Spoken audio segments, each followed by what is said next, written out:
Hello, the name's BrianTheBrain, and I like Tekken. Then again though, who wouldn't? Tekken is the best fighting game series in many, and there's multiple reasons why some people think so. From the gameplay that is easy to pick up but very hard to master, from the emphasis on story that is sort of lacking in pretty much every other fighting game franchise, from the characters and their great personalities that intertwine with said story, from how the games go above and beyond and being fun from not only a multiplayer perspective, but a single player perspective too, with modes like Tekken Double Within and Tekken Bull, and from how cool heihachi is.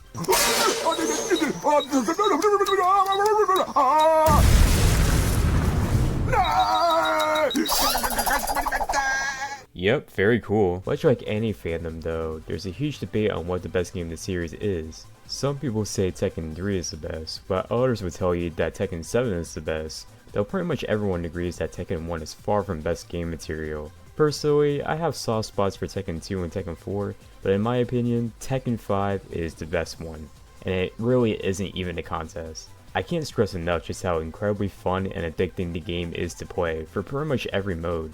It not only functions as an amazing game for competitive play, but also as an amazing game to play for when you just want to play by yourself. Tekken as of late has been more focused on just the general gameplay, which isn't bad by any means of course. It makes the competitive scene that much stronger, but I think Tekken should have a good balance between both single player and multiplayer content. When you don't, you get Tekken 7, which is still really fun to play online, well with its vast amount of characters and more moves for each character than ever before that need to be practiced with to officially defend against or use, but story mode is much weaker than the ones before it, especially compared to Tekken 4, and it really doesn't have much else to do besides that story mode. Tekken 5 has a lot more to do in comparison. It really went all out with its content, and trust me, there's a lot to unpack with the game. And saying that, here's why I think Tekken 5 is the best one in the series. Here we have Tekken 5's main menu. Pretty fancy, huh? First impressions mean a lot, and Tekken 5 has character in spades. We're shown the inside of the King of the Iron Fist tournament ring, with a ton of people watching in the foreground. Choosing menu options looks like it would be shown on the huge flat screen in the background, as the people are watching what we're selecting, getting ready for the next battle, as the announcer would put it. It's quite the unique look. I wish they kept on doing this for the next games in the series, as the later ones are a lot more tame in comparison. Besides that, we're shown all of our main modes, in the forms of story battle, arcade battle, time attack, versus battle, team battle, survival, practice, Tekken Double Within, arcade history, customize, and options. Naturally, you're probably going to pick the story battle first, especially if you played the previous games and want to be caught up on the plot and see what new obstacles you have to tackle. In selecting story battle, we're shown the roster, and surprisingly enough, each character has their own story mode routes, which is so cool. Most aren't canon, but some are, such as Jin's story mode route is the canon one in the Mishima saga, and King's story mode route ending is canon to his plot. Basically, the plot goes like this. Moments after the ending of Tekken 4, G Corporation invaded Tamaru Dojo in an effort to kill Kazuya and Heihachi, who fend off all of the Jack 4 robots, until Kazuya betrays Heihachi and tries to get him killed by throwing him into the remaining Jack 4s. You know, pretty typical Kazuya stuff, and Heihachi is held down as one of the other Jack 4 robots that deploys its self-destruct mechanism, seemingly killing Heihachi and destroying the entire dojo, with Raven, a character introduced in this game, overseeing it all, and tells the higher-ups in G Corporation about the event, where it would be publicly declared that Heihachi freaking Mishima is dead. When I first played this game after having played the other 4, I was shocked by that, even if I still knew that Heihachi is alive due to the later games in the series, and the reason for that is how definitive they made it sound. Again, Heihachi Mishima, the face of the franchise and main antagonist of the series, is dead. Back when this game came out, I can only imagine the reactions people had to that when they first saw it. That's also partially why I said that you're probably going to select story mode first, due to the sheer shock that scene would give you if you played the game before Tekken 6 came out, or didn't know any better. If you didn't know about Heihachi still being alive before seeing this though, it would still hook you in wanting to know just how Heihachi survived, and what happened after his supposed death. It's such a great setup, it really adds suspense to the story and makes you want to know more. And if you want more, you, of course, have to play through Jin's story mode route, as he is the protagonist of the series after all, ever since Tekken 3. Though, playing through Kazuya's and Heihachi's story mode routes gives further plot that is either just merely told to us in Jin's story, or doesn't appear in Chin's story at all. In Chin's story mode route, we're caught up to speed on what is going on with him after his departure from Hamaru Dojo at the end of Tekken 4's ending, but we're told that Chin's double gene continues to grow stronger and take hold over Chin, with it being proven when we're shown an entire forest in ruins, knowing that Chin in his double form did it. When he returns to Yakushima, Chin gets nightmares that trigger his double gene. When he's had enough of it, Chin is now on a quest to expel the double within, which leads him to entering the 5th King of Iron Fist tournament, where he fights a series of opponents. During the tournament, in Kazuya's story mode route, Kazuya interrogates Raven about the Hamaru Dojo invasion, where he's told that it has something to do with what was underneath it.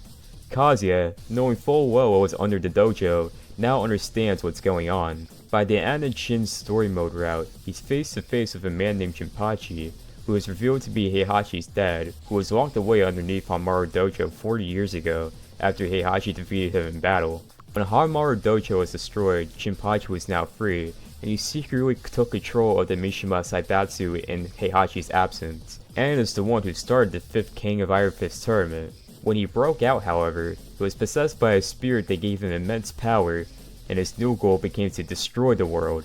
It's not told to us who actually defeats Jinpachi in this game, but we later find out in Tekken 6 that it was Chin who defeated Jinpachi, which isn't really surprising considering that we knew Chin's story mode route is the main one, but he defeats him nonetheless, and after having won over Jinpachi, Chin takes over the Mishima Saibatsu. I love the twist of the main villain of the game actually being another Mishima, especially with how Jinpachi is characterized. Jinpachi was actually a noble and respected martial artist in his time, and vowed to protect the world and bring about world peace, but Heihachi wanted to take over the world for himself, and seal Jinpachi away. I don't really get why Heihachi didn't just straight up kill Jinpachi, but it's cool seeing Jinpachi get a little bit of payback, even if the spirit turned him into a pure evil bastard. A lot of the other story mode routes are just hypothetical scenarios, with one of my favorite routes being Paul's, where he's pissed off that Kuma beat him in the 4th King of Iron Fist tournament, so he starts rigorously training to become the quote-unquote strongest fighter in the universe, and enters the 5th King of Iron Fist tournament, where he beats Jinpachi, but not before a really funny cutscene where Jinpachi monologues with disinterest Paul, and by the end of it, Paul asks him if he will become the strongest fighter in the universe if he beats him, and Jinpachi just shakes his head yes.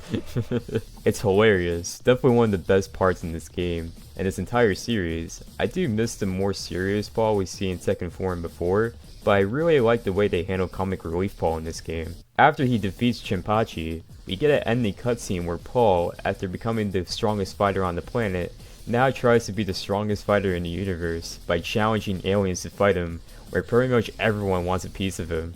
It's so nonsensical and goofy that I can't help but laugh every time I see it. In general, I feel like Tekken 5 has some of the best stories in the series, and it's always fun to get through the story mode with any character, especially Paul. Of course though, that's just the story mode. We still got a lot of the other modes to talk about, and in doing so, it's important to talk about the most important aspect in any fighting game: the gameplay. Now, this may come as a shock to you, but Tekken 5's gameplay, in my opinion, is the best in the series, and it isn't even close. This game, while not having all of the other moves that were introduced to each character as in Tekken 7 and even Tekken 6, compensates for its lesser moves by making the moves that each character does have, for the most part, busted. That may seem like a bad thing, but like I said, that goes for almost every character. Pretty much all of them are viable, and their stronger moves make them feel that much more fun to use. One of my main gripes with the later games is that when it comes to competitive, it's rather rare that a player will stray from the good moves of that character. So while there is more moves, it almost doesn't matter due to the fact that about half of those are meaningless in comparison to, say, Kazuya's down forward 1-2. Like, when are you ever going to use this back 1-2 in comparison? In Tekken 5, however, most moves are useful, which makes each fight more varied. It makes you more thoughtful on what move would be the best in a certain scenario. At any given time, your opponent can pull out a move that you didn't expect. It would still be a good choice for them to have used that move, due to the fact that it's both good and it still fits in that instance. Everything does a lot of damage, to the point where they would even introduce an arcade exclusive patch for the game that changed the amount of ground damage dealt to 70%, though I feel as though that makes the game less fun, And either way, I just stick to the console version of the game, as I do with all the other Tekkens. Pretty much everything about the gameplay makes it incredibly fun, and the speed of the game is definitely to thank for that. This game is pretty fast paced, even in comparison to the other games. It makes each fight feel like you're both on edge, like you're both in an epic battle, and that feeling you get when you get it perfect or come back from a bad situation and get it great is immensely satisfying. For the characters I use the most, that being Kazuya, Heihachi, and Paul, I find their movesets in this game to be the best in the entire series, and it really makes the game that much more fun to play for me. When I'm not playing the story mode, I'm probably playing the arcade mode. Unlike the other games in the series, the arcade mode isn't also the story mode, but more of an actual arcade mode, where it's an endless gauntlet of opponents you have to fight to increase your ranking. It's kind of like online in the games afterwards, but as a single player mode as well. You get to choose who to fight out of a selection of 3 possible opponents, with that opponent being harder or easier than your last one. It's such a dopamine boost when you beat a high ranking CPU and you get to rank up. Much like any fight in the game, you earn currency at the end, but in arcade mode, every once in a while you get to multiply the amount of coins you get, and it's possible to multiply your base amount to up to 10 times, and it's so satisfying to be able to stimulate the economy. Besides arcade mode, we had the Tekken staples, such as time attack, team battle, survival, and practice. Pretty basic fighting game stuff, but still further adds to the variety of the game, and it's ultimately what part of what makes Tekken 5 so fun to play by yourself. Of course though, there's one elephant in the room that I haven't talked about yet, and that, well, of course, is Tekken Ball.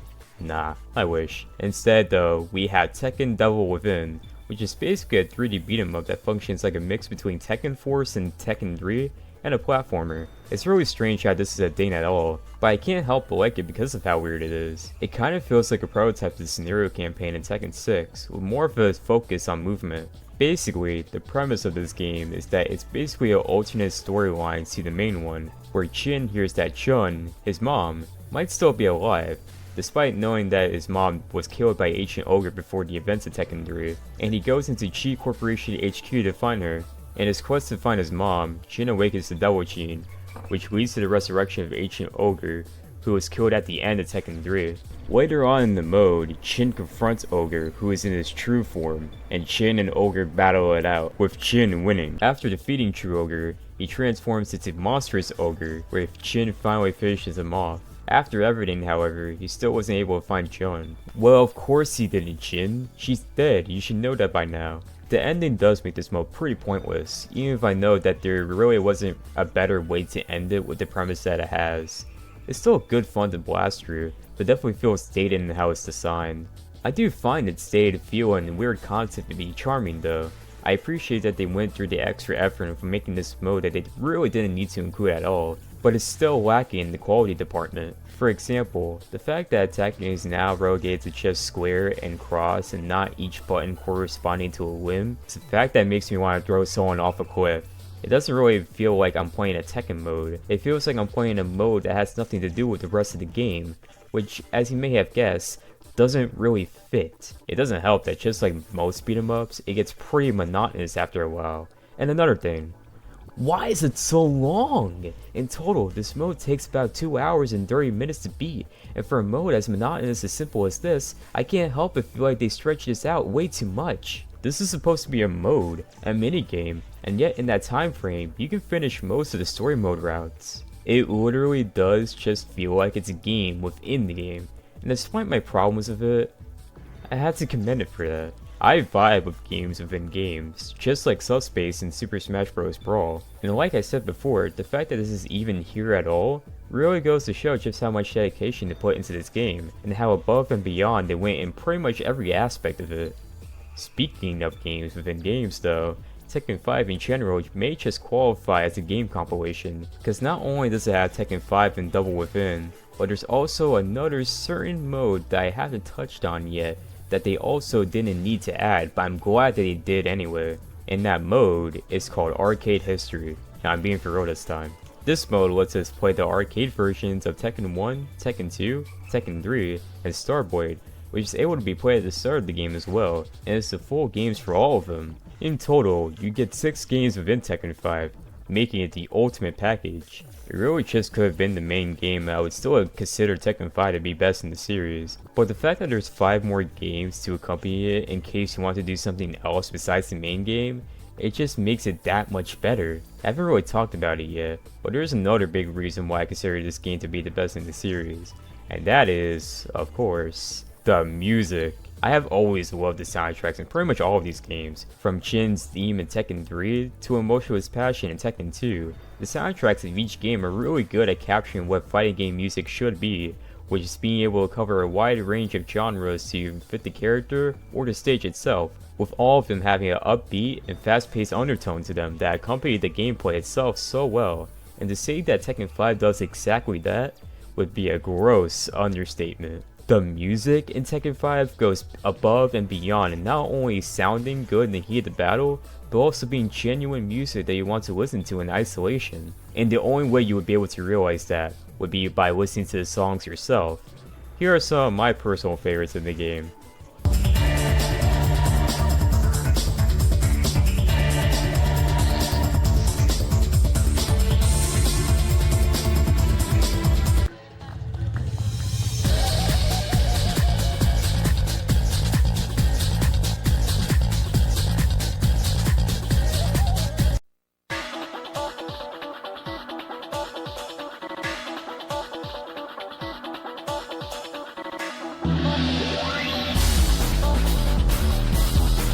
These speak louder than my words ever could. There's no further explanation to be had. The music in this game is just superb, and is a huge part of why I come back to play some Tekken 5. What more could you possibly want in a soundtrack? These tracks get stuck in my brain almost all the time when I play the game. It's a personal problem, I can't get them out, please help. I can't gush enough about the music, or the gameplay, or the story, or this game in general, and it isn't even the end, as there's an even better version of this game on PSP and PS3 that goes by the name of Tekken Dark Resurrection, though the PSP version of the game is better than the PS3 version of the game, but both are pretty much the same song and dance as the original, but with certain additions. Dark Resurrection adds 3 more characters in the form of Lily and Dragunov, who are new to the series, and the other is the veteran Armor King. Double Within and Arcade History are removed sadly, but we get Tekken Bowl, finally. Tekken Dojo, and Gold Rush mode, with Gold Rush mode being a mode where you have to deal as much damage as you can in 30 seconds, and each hit raises the amount of currency you get at the end. And the higher the difficulty and the better your combos are, the more gold you get. It's a pretty fun mode and it's a good way to grind currency. It also has extra training modes, and even a tutorial that the game asks you if you want to do at the beginning, to help you avoid having a skill issue. It also introduced balancing changes that are actually good. While I did say how much I love how much damage boosts do in the original Tekken 5, and how much I don't like the update the arcades introduced, the balancing changes made in Dark Resurrection are for the better this time. As much as I love the balancing in the original Tekken 5, even I must admit that Steve Fox was too much of a damage king, so I love that in Dark Resurrection, they nerfed him and Kazuya a bit to make them more leveled with the other characters, while still retaining the intense, fast-paced nature of the game. In general, Dark Resurrection is basically just Tekken 5, but even better, and they're both peak fighting game material, and both are amongst my favorite fighting games of all time. With all that being said though, Tekken 8 has come out recently, and while I haven't played it yet, more so because I really don't want to spend $70 on the game. Seriously, fuck the AAA games being $70 nowadays shtick. Just go back to when big releases for $50 at most. But I hope that when I do, it'll be at least just half as fun as Tekken 5 and Dark Resurrection are. Everyone has their own favorites in whatever genre are also amongst their favorites, and some still love fighting games but hate Tekken, and it's all okay. We're all entitled to our own opinions and there isn't a right or wrong view. If someone says Tekken 1 is their favorite in the series, I wouldn't be bothered by it. I would still question them on why they think so, but I would be perfectly content no matter what they say.